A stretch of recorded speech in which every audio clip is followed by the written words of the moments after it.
Galates 3, le verset 13.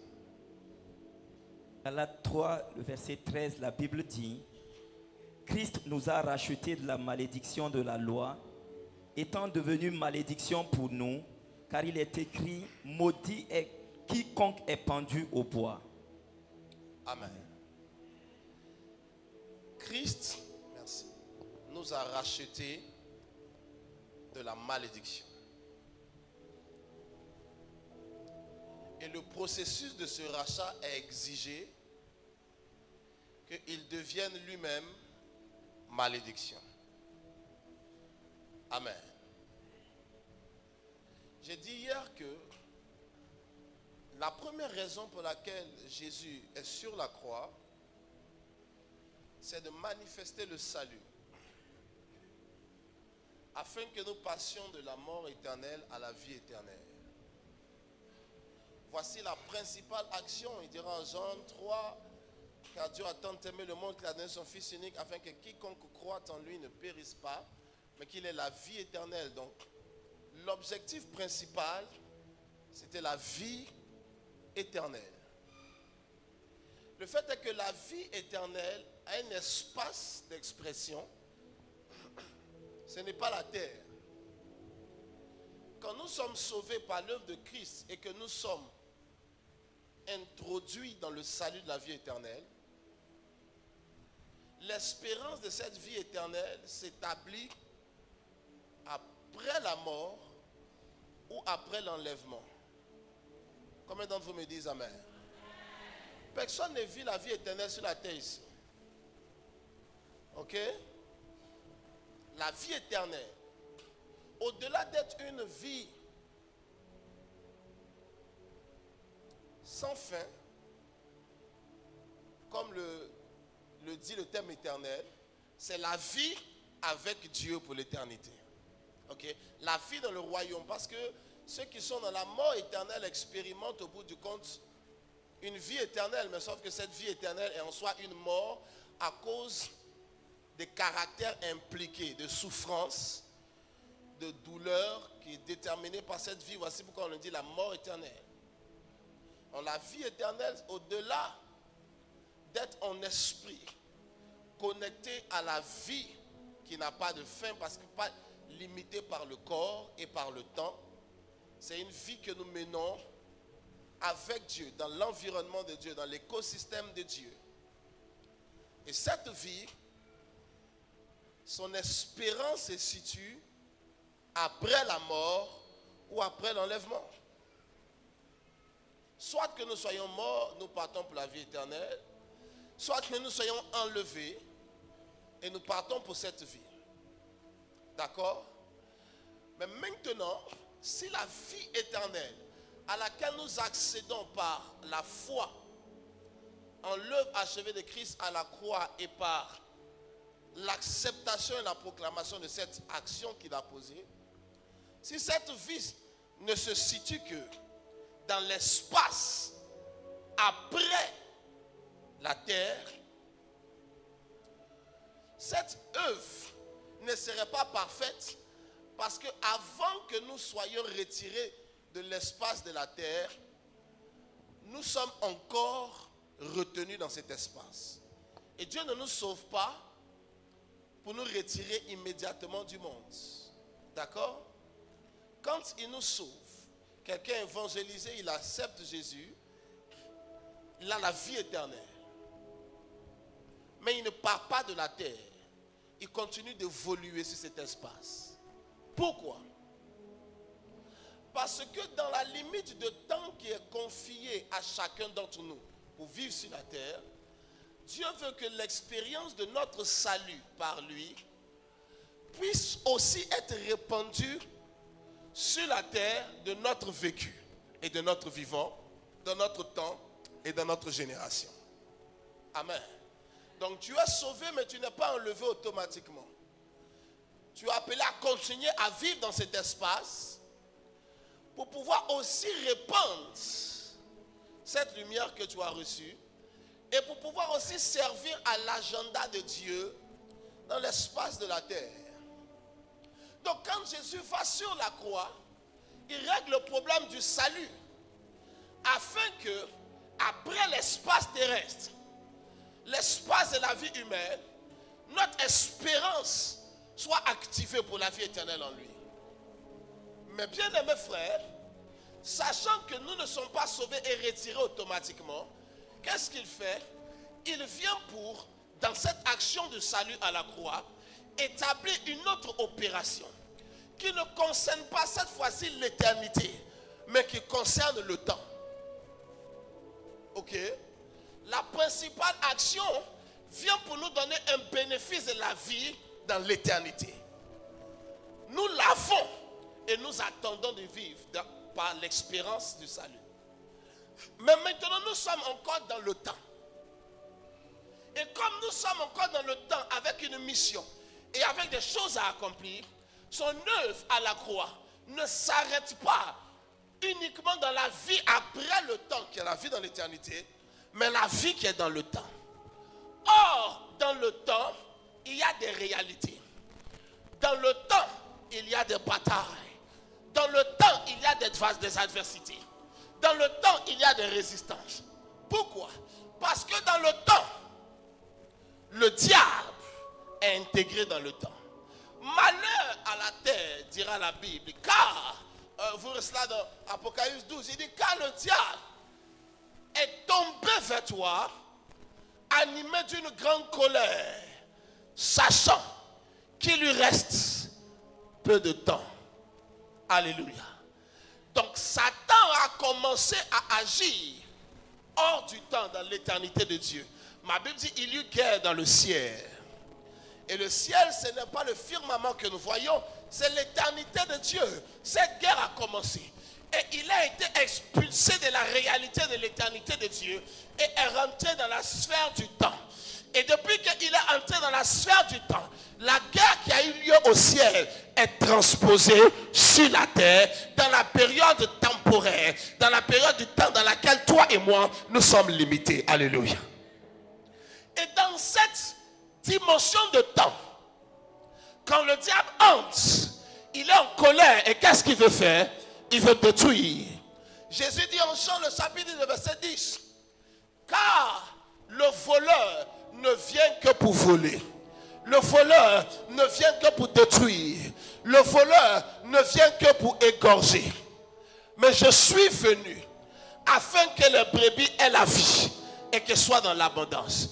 Il dit le voleur vient. Il dit moi aussi je suis venu. Le voleur vient d'où? Jésus lui-même il vient d'où? Les deux sont sortis de l'éternité pour rentrer dans le temps afin que l'objet du combat, toi et moi, soit par le voleur que nous soyons détruits, soit par Dieu que nous soyons secourus. Alléluia. Ce qui veut dire que l'opération du diable existe dans le temps. Bien que tu es sauvé, tant que tu es dans l'espace du temps, tu n'échappes pas à l'opération du diable. Alléluia. Voici pourquoi quand Jésus apprend à ses disciples à prier, il dira lorsque vous priez, dites notre Père qui est là-haut dans les cieux, que ton nom soit sanctifié, que ton règne vienne, que ta volonté soit faite sur la terre comme au ciel. Mais il ne s'arrête pas là. Il parlera de donne-nous notre pain quotidien. Il parlera de pardonne-nous comme nous pardonnons à ceux qui nous ont offensés. Mais voici le point fatidique où je vais atterrir.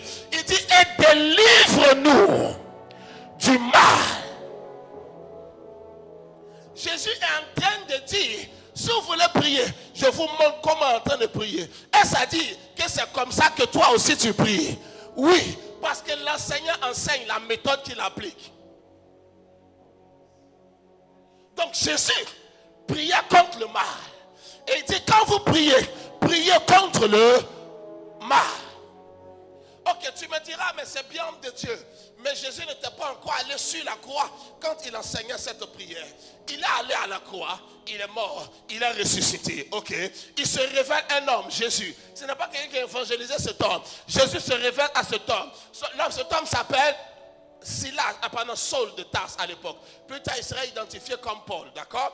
Et puis Jésus se révèle personnellement à cet homme sur le chemin de Damas. Et puis il lui parle. Il lui dit, Paul, il dit pourquoi tu régimes contre les égoïons du temps? Et l'homme lui demande, qui es-tu? Il dit, je suis Jésus que tu combats. Ok? Ce n'était pas un évangéliste. Le Jésus qui nous a appris à prier. Le Jésus qui nous a dit que le voleur vient. Et que c'est pour ça que lui aussi il vient. Le Jésus qui nous a dit qu'on priait. Priez qu'ils soient délivrés du mal. Puis qui est allé sur la croix et qui a dépouillé Satan à la croix. Le même Jésus vient se révéler personnellement. Après tous ces épisodes, à cet homme appelé Paul. Et Paul accède à une dimension extraordinaire de la connaissance de Dieu. Paul écrit un tiers du Nouveau Testament. Le niveau de sa connaissance de Dieu est excellent. Le niveau de sa révélation est à nul pareil. Mais ce Paul décide, en parlant à ses enfants spirituels, de leur adresser une lettre. Et il dit, j'ai désiré venir vers vous. Pas une fois, ni même 2 fois. Mais dans le processus de venir, Satan m'en a empêché. Paul, Jésus qui est mort, qui a vaincu à la croix, s'est révélé à toi. Tu as une autre dimension. C'est toi qui nous as expliqué que Christ en nous, l'espérance de la gloire de Dieu. C'est toi qui nous as parlé du renouvellement de la mentalité et de l'intelligence. Toutes ces choses, oui. Satan peut t'arrêter encore? Oui. Il dit, Satan m'en a empêché. Et donc, ce qui veut dire, l'action de Jésus à la croix génère la provision pour arrêter le diable, mais n'empêche pas le diable d'agir.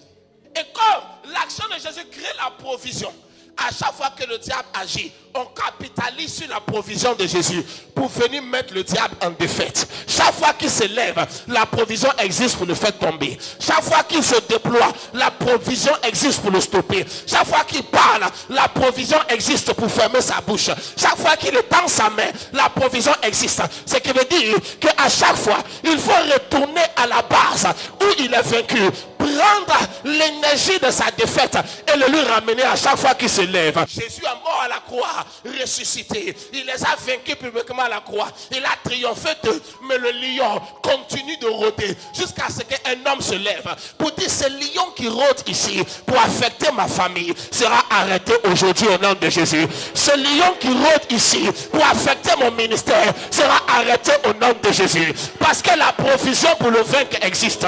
La provision pour sa défaite existe. Bible dit, quand le voleur est pris en flagrant délit de vol, il est contraint de restituer 7 fois ce qu'il a volé. Donc il y a une loi qui existe. Mais cette loi ne peut s'appliquer que lorsque tu attrapes le voleur. Les lois existent, mais elles ne sont applicables qu'à partir du moment où celui qui a commis le forfait est attrapé. Frère, si tu attrapes ton voleur, tu peux l'amener en prison. Ça existe qu'il doit l'amener en prison. Il y a une peine qui est déjà disponible pour qu'il soit enfermé. Mais cette peine de prison ne peut s'appliquer qu'à partir du moment où tu as attrapé le voleur. C'est lui qui te fait du mal. Frère, même s'il est déjà vaincu, tant que tu ne l'as pas attrapé, tu ne peux pas établir cette victoire que tu as sur lui. Voici pourquoi il y a des sorciers dissimulés. Tu ne l'as pas encore attrapé. Il est en train de ruiner ta maison. Il est en train de ruiner ta famille. Et il opère impunément parce que personne ne l'a encore saisi. Il opère impunément parce que personne ne l'a encore interpellé. Il y a cet esprit qui opère dans l'écosystème de ta maison, qui est en train d'apporter la disette, qui est en train d'apporter la ruine, qui est en train d'apporter les limitations. Limitations qu'aucun de tes efforts ne semble pouvoir te permettre de franchir. Et il continue impunément jusqu'à ce qu'il soit saisi et transféré devant le tribunal de justice. Alors la peine qui a déjà été pourvue va être appliquée sur lui. Le combat peut exister. Et ta vie peut continuer d'avancer malgré le combat. Oh, je n'ai pas entendu ton amen. Tu ne me crois pas. David dit dans le psaume 23, tu dresses devant moi une table en face de mes adversaires. J'ai une question. Pourquoi tu ne tues pas mes adversaires? Tue-les et c'est fini. Quelle est la nécessité de dresser une table pour moi? Mais tu laisses quand même les adversaires. Le Dieu qui dresse la table, est-ce qu'il n'est pas capable de tuer les adversaires? Non. Dieu ne les tuera pas.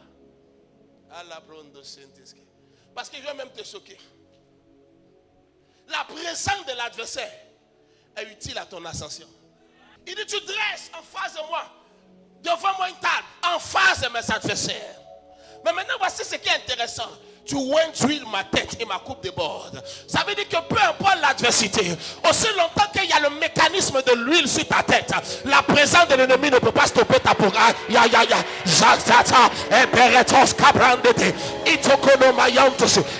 Pourquoi Jésus arrive, les ennemis sont partout, mais il réussit. Le temps me manquerait de mentionner tous ces hommes qui ont émergé et qui ont connu un mouvement ascensionnel glorieux au milieu de leurs ennemis. Le temps me manquerait de te parler de Mardoché face à ce monsieur Aman. Le temps me manquerait de te parler de David face à Saül. Le temps me manquerait de te parler de Jésus face à Hérode. Le temps me manquerait de te parler de toutes ces personnes, ces principautés de la Bible, ces hommes de référence qui ont un impact notoire et reconnu de tous, mais qui, en dépit de leur adversité, sont montés et n'ont pas pu être arrêtés. Ils te feront la guerre, dira les Écritures, mais ils ne te feront pas. Dieu ne les empêche pas de te faire la guerre, mais Dieu ne les rend pas capables de te faire en dépit de la guerre. Ils peuvent te combattre, mais ils ne peuvent pas t'arrêter. Il dit 1000 tomberont à ton côté, il dit 10 000 tomberont à ta droite, mais toi, tu ne seras pas atteint. De tes yeux seulement tu regarderas et tu verras la rétribution des méchants. Il dira à Israël, regarde les Égyptiens, car les Égyptiens que tu vois aujourd'hui, tu ne les verras plus jamais. Pourquoi? L'un des descriptifs de Dieu, c'est l'Éternel des armées. Ne me dis pas ça, c'est avant. Si tu me dis c'est avant, tu contredis un fait biblique qui dit qu'il est le même hier, aujourd'hui et éternellement. La Bible dit, porte et levez vos linteaux. Que le roi de gloire fasse son entrée. On pourrait espérer que les portes gaillardement puissent s'ouvrir pour dire roi de gloire, entrez. Mais la porte ose répondre pour dire qui est ce roi de gloire. C'est vous qui le reconnaissez comme roi de gloire. Moi je ne le connais pas. Il va rester ici. Alors on va présenter son niveau que le diable ne peut pas résister. Il dit le roi de gloire que tu es en train de parler comme ça, c'est l'Éternel fort dans le combat. J'aimerais vous choquer. Dieu aime le combat. Alléluia. Un roi sans combat est un roi qui s'ennuie. Alléluia. Dieu aime le combat. Je vais dire, n'importe quelle personne qui connaît le processus de la montée, c'est quelqu'un qui cherche des défis supplémentaires. Un homme qui n'a plus de défis à relever est un homme qui commence à stagner et à mourir. N'importe qui. Tu es dans les affaires. Ça marche au Burkina Faso, tu te vas chercher à investir en Côte d'Ivoire. Ça marche en Côte d'Ivoire, tu te vas ouvrir la société au Congo. Parce que tous ceux qui montent ça, qu'on ne monte pas avec une seule marche, on monte avec plusieurs marches. Si tu as conquis cette marche, va avec l'autre marche. Alléluia. Si tu as conquis cette marche, va avec l'autre marche. Le jour que tu t'arrêtes à partir d'un accomplissement présent, tu te stoppes à partir de ce qui est supérieur à là où tu es aujourd'hui. Voici pourquoi Dieu est l'Éternel. Dieu aime le combat. Je veux dire à quelqu'un, le palabre de ta vie, Dieu va prendre pour faire ça après ce soir. Ah, c'est comme si quelqu'un n'a pas entendu ce que je suis en train de prêcher. Dieu va prendre ça pour faire ce combat au nom de Jésus. Dieu va faire ce palabre au nom de Jésus. Ah, c'est toi, c'est toi, c'est toi. Ah. Il n'y a plus rien à conquérir, c'est l'ennui et la stagnation. David était efficace et performant aussi longtemps qu'il était sur le front, en train de conquérir de nouvelles terres, à annexer sur son royaume. Lorsqu'il s'est assis, satisfait de son palmarès, il a commencé à tuer les gens pour prendre leurs femmes. Parce qu'il faut qu'il tue quelqu'un. Mais quand tu tues en temps de guerre, il n'y a pas de problème. Mais quand tu entends de paix pour tuer quelqu'un, là maintenant ça devient... Hein? C'est pas bon. Comme le gars il ne sort plus. Il a fait tellement de guerres. Il a tué tellement de géants. Il dit les gars, à ce stade, il n'y a plus rien à prouver. Si. Tant que tu es vivant, il y a quelque chose que tu as à prouver. Si ce n'est pas aux autres, c'est encore à toi-même. Oh, Dieu aime le combat. Dieu aime le combat. Tu comprends ce que je dis? Dieu aime le combat. Et ce combat-là, il va le livrer au nom de Jésus. Il va livrer cette bataille. Dans des paix que Dieu aime, C'est la paix que tu expérimentes quand tu as fini de combattre. Ce n'est pas la paix que tu dors. Ou bien c'est la paix intérieure. C'est-à-dire qu'il y a le combat autour de toi. Mais à l'intérieur, tu es en paix. Ça, c'est le genre de paix. Écoute-moi. Si Dieu doit te faire monter, il va te pousser vers de plus hauts défis. Si tu m'entends ce soir, tu n'es rien en train d'accomplir de supplémentaire à ce que tu as fait hier. Tu es en train de mourir. Si Dieu t'emmène et que tu t'endors, tu deviens dangereux pour toi-même. Et tu deviens méchant parce que il y a plus que le monde attend de toi. On va vaincre le diable parce que Jésus l'a déjà vaincu. On va arrêter ses opérations. On va stopper ses symptômes. Mais j'aimerais interpeller l'âme et le cœur de quelqu'un. Il y a les combats que le diable t'impose. On va arrêter ça. Mais il y a les combats que Dieu veut que toi-même tu as cherché.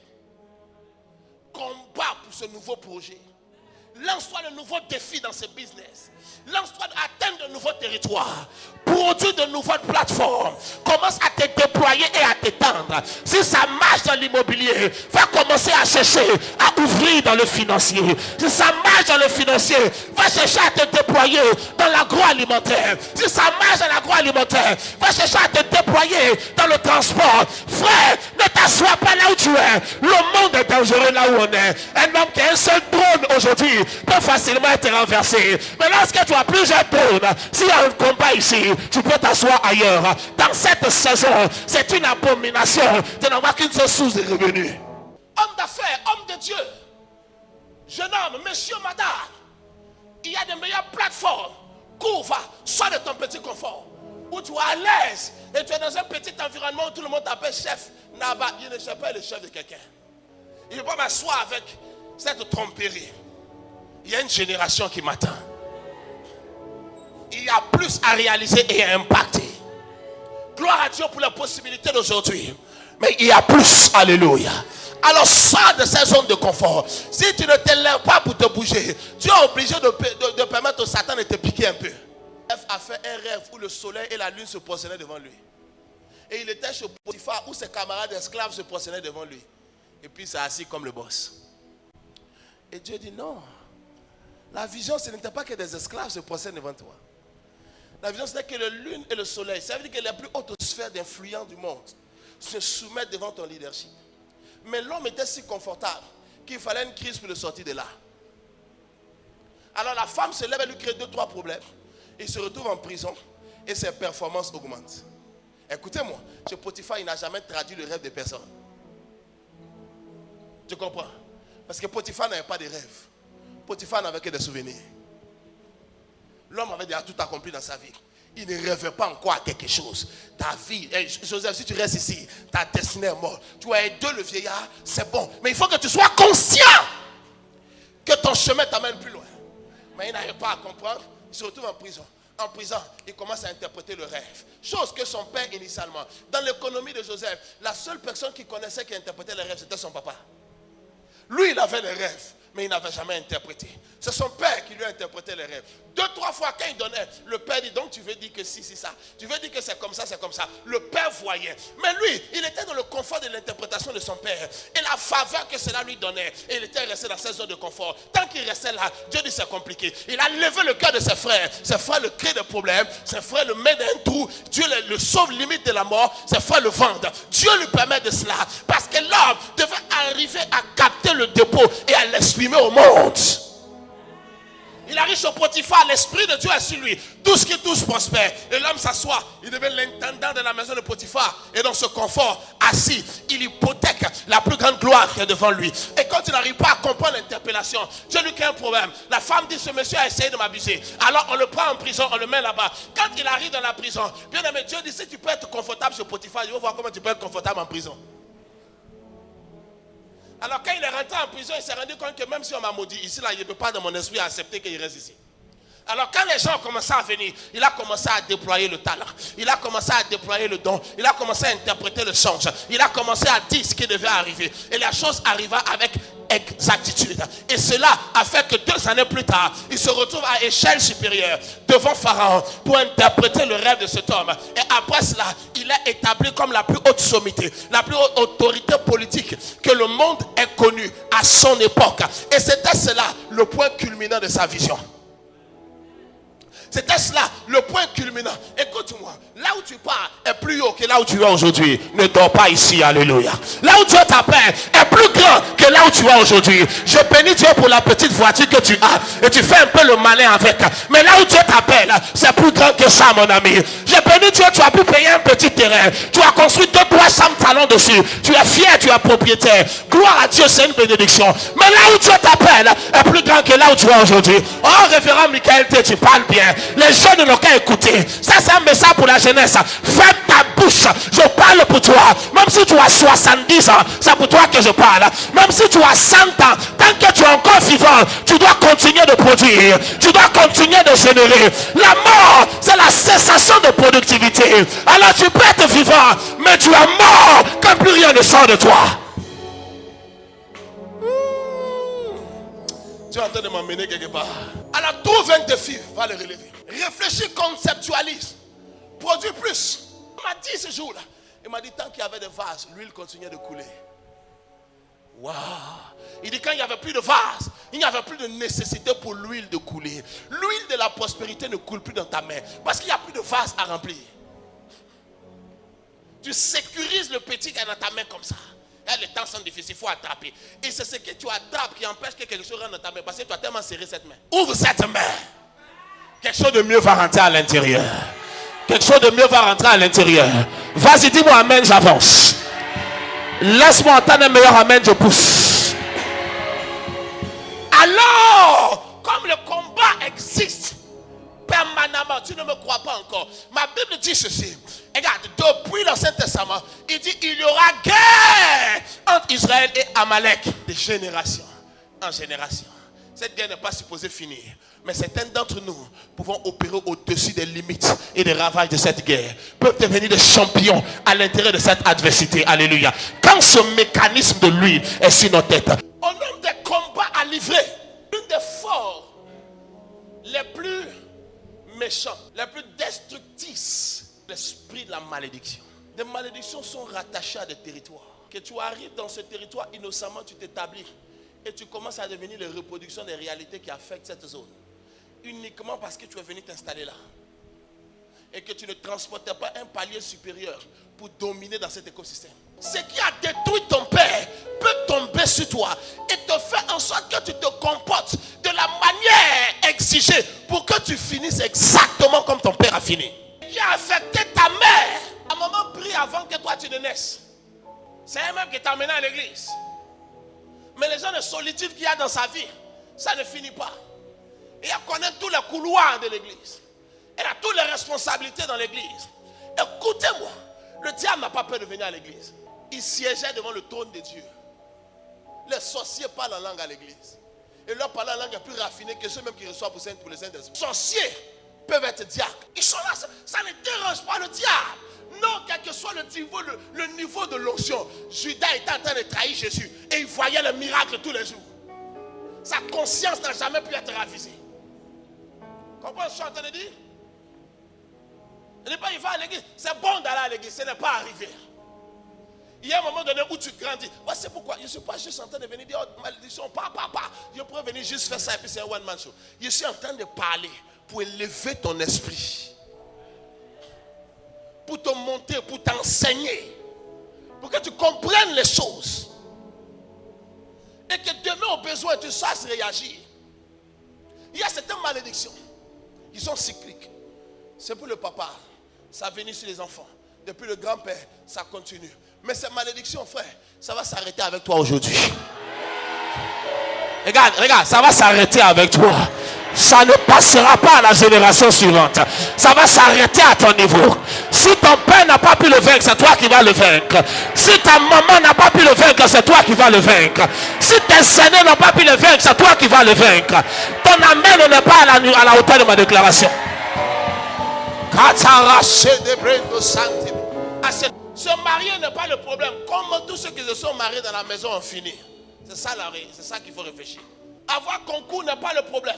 Tous ceux qui ont un concours qui travaillent dans la maison, comment ils ont fini? C'est ça qu'il faut réfléchir. À l'esprit de la malédiction.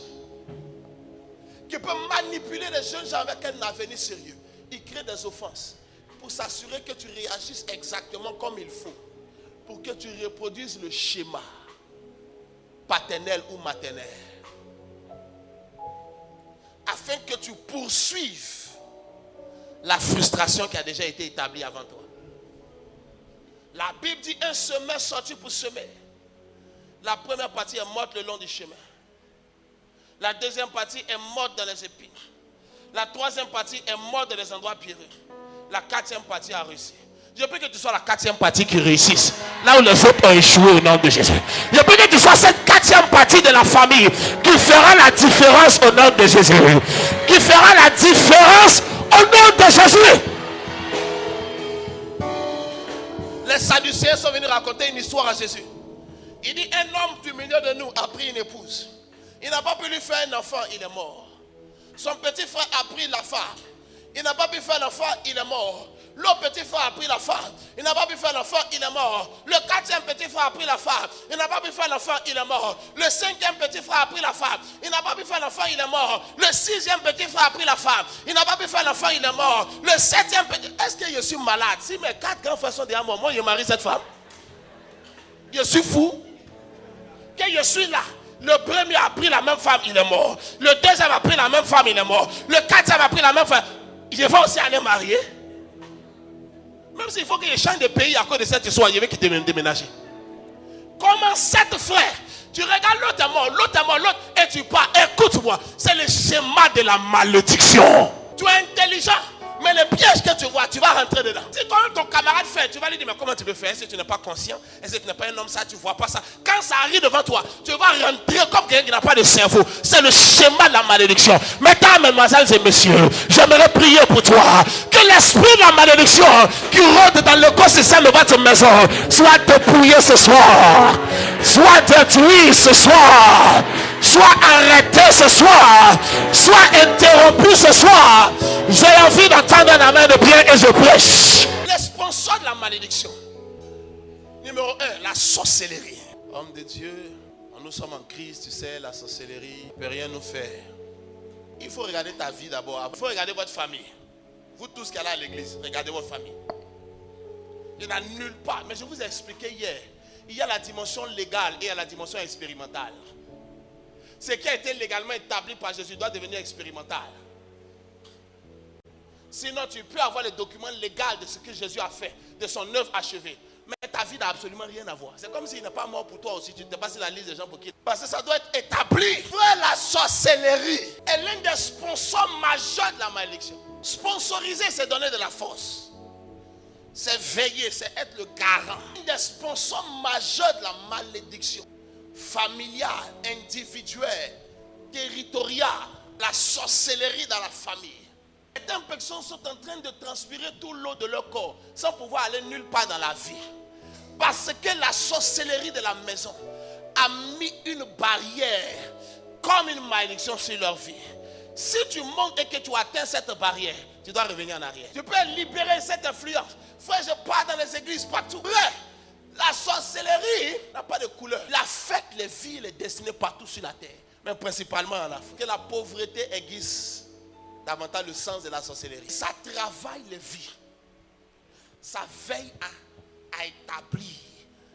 Paul a dit, voici le Seigneur a ouvert devant moi une porte grande et d'un accès efficace. Mais mes ennemis sont nombreux. Il ne peut pas empêcher Dieu d'ouvrir ta porte. Mais il peut t'empêcher toi de rentrer dans la porte que Dieu a ouverte. Mes ennemis sont nombreux. Ou bien toi tu n'as pas d'ennemis. Hein?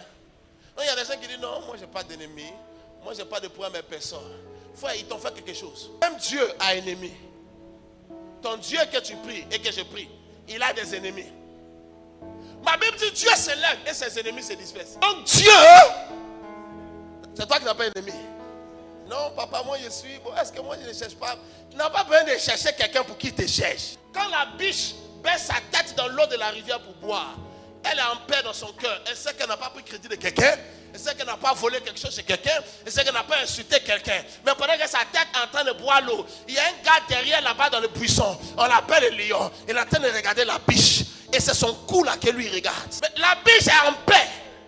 Parce que pour elle, elle n'a pas de problème. Enfin, ne soit pas une biche. On ne commet pas l'erreur de penser qu'il y a personne. Ils sont nombreux, frères. L'ennemi d'un pasteur, c'est un autre pasteur.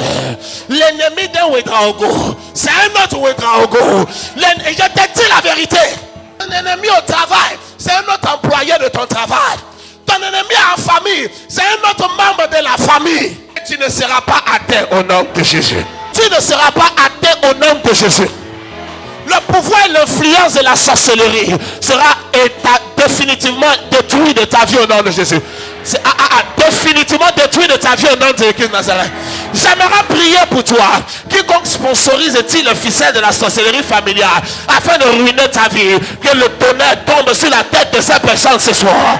Que la foudre s'abatte sur cette personne ce soir. Je n'ai pas entendu ton amen. Quel que soit où cette personne se trouve, dans la nation, sur la surface de la terre, que le jugement de l'Éternel s'abatte sur cette personne.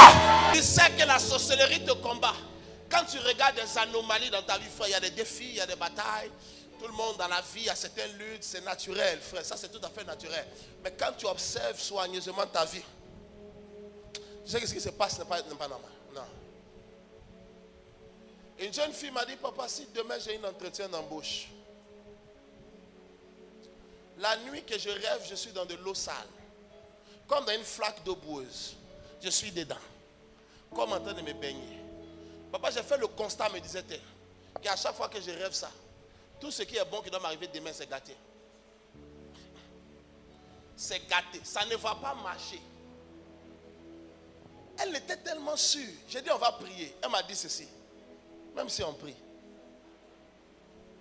Elle dit, parce que ce n'est pas la première fois qu'on prie. Oh. Je connais plein d'hommes de Dieu. Quand je rêve ça et qu'il y a la bonne chose de demain, je vais appeler, prier pour moi. On va prier. Mais ce que j'ai vu, c'est ça qui va arriver. La chose ne va pas marcher. C'est pourquoi quand Jésus voulait présenter son ministère, la première des choses qu'il a dit, en Ésaïe 61, il dit, l'Esprit du Seigneur l'Éternel sur moi parce qu'il m'a eu un numéro 1. Pour libérer. C'est tout quoi les gens sont enchaînés, même à l'église dimanche matin. Ils sont assis enchaînés. Il dit, il m'a eu un pour délivrer les captifs. Pour annoncer une bonne nouvelle aux pauvres. Il dit, et la libération pour les prisonniers. La délivrance constitue plus de 60% de l'action de Jésus sur la terre. Ta fille va être libérée au nom de Jésus. Verge qui était sèche a fleuri en sa présence.